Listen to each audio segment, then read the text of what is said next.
قربانی کا جانور چونکہ بارگاہ خداوندی میں پیش کیا جاتا ہے، اس لیے اس جانور کا عمدہ، فربا، صحیح سالم، تمام عیبوں سے پاک ہونا ضروری ہے۔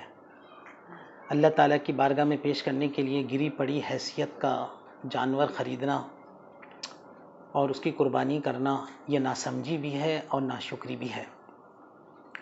قربانی کا جانور شرعاً مقرر ہے۔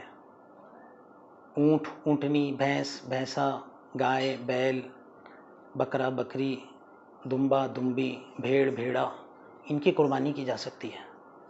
اس کے علاوہ دوسرے جانور کی قربانی کرنا شرعاً درست نہیں، خواہ وہ کتنے ہی کھانے میں لذیذ اور عمدہ ہوں اور قیمت کے اعتبار سے کتنے ہی زیادہ ہوں، ان کی قربانی کرنا درست نہیں۔ لہٰذا گھوڑے کی قربانی، ہرن کی قربانی، مرغی کی قربانی، نیل گائے کی قربانی شرعاً درست نہیں۔ اسی طرح دوسرے جنگلی حلال جانور کی قربانی بھی درست نہیں۔ جانور میں خصی جانور کا کرنا افضل ہے، اس لیے کہ اس کا گوشت عمدہ ہوتا ہے۔ آپ صلی اللہ علیہ وسلم سے خصی قربانی کرنا ثابت ہے۔ آپ صلی اللہ علیہ وسلم نے خصی جانور کی قربانی کی ہے۔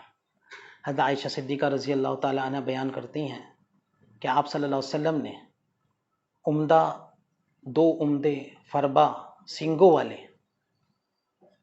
سیاہ و سفیدی مائل رنگ کے 2 خصی دمبے خریدے۔ اس حدیث سے معلوم ہو رہا ہے کہ خصی جانور کی قربانی کرنا افضل ہے۔